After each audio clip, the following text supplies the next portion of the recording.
A powerful CEO fires a woman without knowing she's the mother of his child. Weeks later, a mysterious little girl walks into his office, clutching a letter and a photo, and says 5 words that destroy his world. As the truth unravels, he must face a past he tried to forget, and a daughter he never knew existed. Before starting the story, make sure to subscribe the channel so that you don't miss any update in future. It started with 5 words from a little girl. Daddy, you fired my mommy. Curiosity build, next 7 seconds. She was standing at the entrance of the glass office tower, holding a crumpled photo, her eyes brimming with tears. And in front of her stood the most powerful man in the city, CEO Adrian Cole.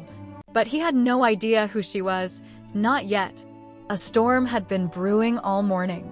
Rain lashed the tall windows of the 44th floor.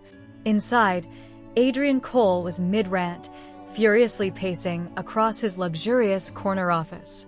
Get her out of the system. I want her badge deactivated. I don't care what excuse she had, we don't tolerate family emergencies here. His assistant, Natalie, shifted nervously. Sir, it's just that she never came back. Not even to collect her things. Adrian didn't flinch. Not my problem. He was known for making cold decisions. No apologies. No emotions. That's how he built his empire.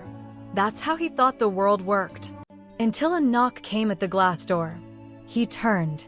A security guard stood behind a soaking wet little girl, no older than 7, holding a plastic bag over her head, dripping. Sir, this kid's been downstairs for hours. Says she won't leave until she talks to you. Adrian raised an eyebrow. Who sent her? The girl looked up, clutching something to her chest. It was a small, weather-worn photo. She said, "You're my daddy," the guard muttered awkwardly. Adrian's body froze. The girl stepped forward. Her voice was soft, but shook his world. Daddy, you fired my mommy. Everything went silent. Even the rain outside seemed to pause. Adrian stared at her. He searched her eyes, and for a fleeting second, something in her face hit him like a punch to the gut. Those eyes. They were his. But he shook the thought off. Who are you? She held out the photo. It was of a younger Adrian, smiling, holding hands with a woman. And in that woman's arms, a baby wrapped in a pink blanket. His face went pale. He hadn't seen that photo in years. Where did you get this? The girl didn't answer. Instead, she handed him a folded piece of paper. My mommy told me, if anything ever happened, I should give this to you. Adrian slowly unfolded the paper with trembling hands. The letter was handwritten. The pen strokes shaky. It read, Adrian, I never planned to bring her to you like this. But I got sick. Really sick. And I can't fight this alone anymore. Her name is Lila. She's your daughter. I never asked for anything. But now I'm asking for this. Please don't let her be alone in the world. You once said you didn't want kids. But she's here, and she needs you. His throat closed up. Natalie, still standing awkwardly nearby, whispered, Sir, should I call someone? Adrian didn't respond. The girl, Lila, looked up at him. Mommy said, you used to love her. But then you forgot. Did you forget me too? He wanted to deny it. Say it was a mistake. Say she had the wrong man. But that photo, that letter, that name, Lila, he remembered now. 10 years ago, there was a woman named Emily. She worked in HR, quiet, brilliant, always had her nose in a book. They dated briefly, until Adrian called it off. Said he didn't want a family. Said he had no time for love. She vanished from his life. No drama. No goodbye. And now, the past stood right in front of him. Lila suddenly looked scared. You're not mad at mommy, right? She didn't want to tell you. But she got really, really sick. Adrian's voice cracked for the first time in years. Where is she now? Lila bit her lip. In a hospital. She said she might go to sleep for a long time.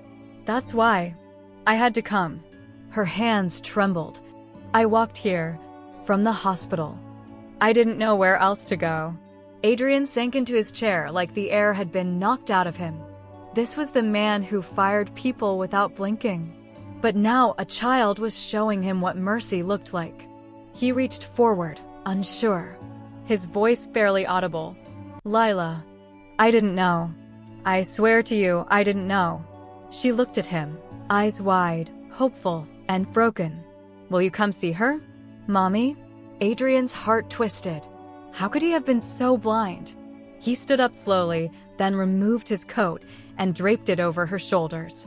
"Yes," he said, "right now." But just as he reached for the phone to cancel his meetings, Natalie burst back in breathless. "Sir, you need to see this." She turned the TV toward him. It was tuned to a breaking news report. Local woman collapses at bus station, believed to be single mother battling late-stage cancer. ID found. Emily Ward. Lila's knees buckled. Adrian caught her just in time. And in that moment, the world's coldest CEO realized he wasn't in charge of anything anymore. Not fate, not time, and certainly not the consequences of the love he once abandoned. Adrian held Lila tightly as the room spun around them. The news anchor's voice echoed through the office. The woman remains in critical condition, unconscious. Authorities are trying to locate next of kin. The only item found on her was a child's drawing with the words "For Mommy" written in crayon. Lila looked up at him, her voice barely a whisper. "That was mine." She buried her face in his shirt and began to cry. Adrian had built a billion-dollar empire, but right now he couldn't even find the strength to move. All the deals, the boardrooms, the executive power, none of it mattered. He had failed a woman who once trusted him. And now a little girl who shared his eyes was crying in his arms because she had no one else. "I need a car now," he barked at Natalie, snapping back into motion. 10 minutes later, Adrian's black SUV screeched to a halt outside Mercy General Hospital. He scooped Lila into his arms. The rain hadn't stopped, and she clung to his neck like her life depended on it. Inside, nurses hesitated, watching the powerful man storm through with a child. "I'm here for Emily Ward.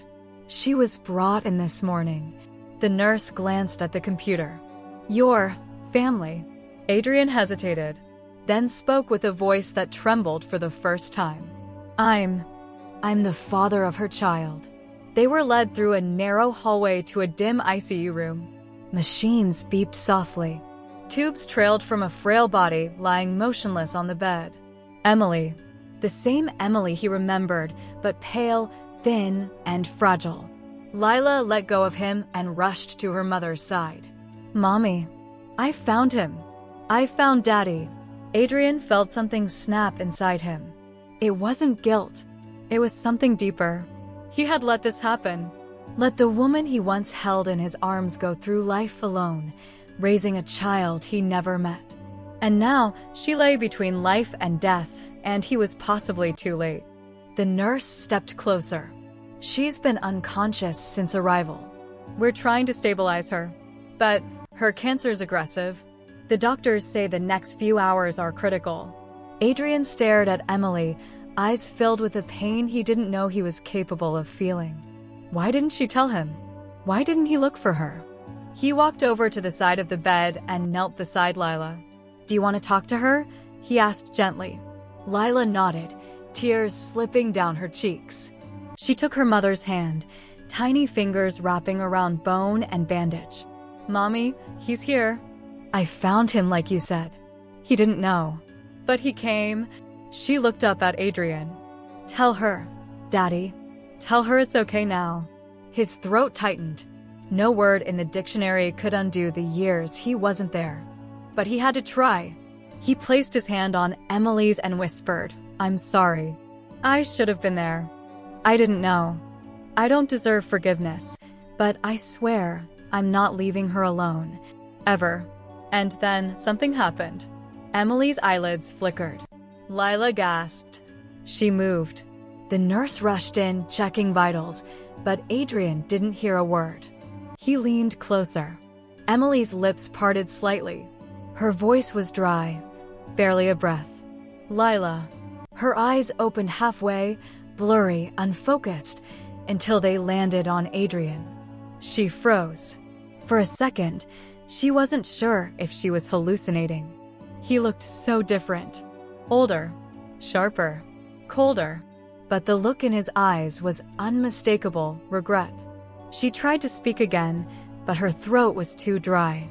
The nurse handed her a sip of water. Emily sipped, then whispered, You're here." Adrian nodded, voice raw. "I'm here, and I'm not leaving." Tears streamed from her tired eyes. "You weren't supposed to see me like this." Lila squeezed her hand. "Mommy, don't be mad. He's sorry. He brought me here. He carried me." Emily turned her gaze to Adrian. "Why now?" He swallowed hard. "Because I was a coward. And a fool. And because I just met the most incredible girl in the world, who has your heart and, somehow, my eyes." Emily smiled faintly. "She always asked about you." "I wish I had known," he whispered. "I didn't want to ruin your life," she said. "You were so clear. Back then. No kids. No complications." Adrian dropped his head. "And look how empty my life turned out anyway." For a long time, no one spoke. The silence was thick, filled with years of separation, what-ifs, and unspoken pain. Then Lila crawled up into the bed, curling next to her mother. She looked at Adrian with wide eyes. "Are you gonna stay?" He didn't blink. "For the rest of my life." The nurse gently pulled the curtain around them, giving them privacy. Outside, the storm began to fade. But inside that hospital room, something new was beginning. A second chance. Lila fell asleep nestled between her parents. And Adrian sat there, watching them, wondering how many years he had lost, and how many he could still make right. His phone buzzed with a dozen missed calls. The board was waiting. The company was in the middle of a crisis. But none of it mattered. Not tonight. Because somewhere in that moment, the man who had once built a kingdom with coldness was learning how to love. And as he looked at Emily, still fighting for her life, he knew this was just the beginning. Not of a business deal, not of a redemption arc, but of something real, and finally, worth fighting for. The morning light crept through the blinds of the hospital room, washing everything in soft gold. Adrian hadn't moved. He had sat by the bed all night, watching Emily breathe, slow, shallow, fragile like a candle in the wind. Lila was curled beside her mother, one tiny hand still gripping her sleeve, even in sleep.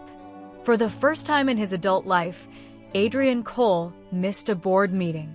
He didn't care. In front of him wasn't a quarterly report or a billion-dollar merger. It was something priceless. Time. He was watching it slip through his fingers and praying it hadn't already run out. A soft knock broke the silence. Natalie peeked inside, holding a coffee cup and an envelope. "I didn't know what you'd need more. Caffeine or this." She handed him the envelope. It was from legal. Inside was the final termination document. Emily's name was printed in bold at the top, just like any other ex-employee. Adrian stared at it for a long moment. Then slowly, he tore the paper in half. "Reinstate her benefits," he said quietly. "Backdate everything. I want her medical coverage returned, effective immediately." Natalie hesitated. "Sir, that's against policy." "Legal. I am the policy," he snapped. "Fix it." She nodded, quietly retreating. He turned back toward the bed. Emily hadn't stirred, but something in her face looked calmer now, as if some invisible weight had lifted. A few hours later, the doctor entered with a clipboard and a tired expression. Adrian stood up. "She's stable, but the cancer has spread. We've started emergency treatment, but she'll need care. A lot of it."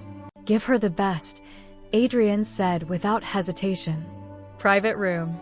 Specialists. Whatever she needs." The doctor looked at him puzzled. "Are you family?" Adrian glanced at Lila, who had just woken up and was sitting up quietly on the edge of the bed. She looked at him with a question in her eyes.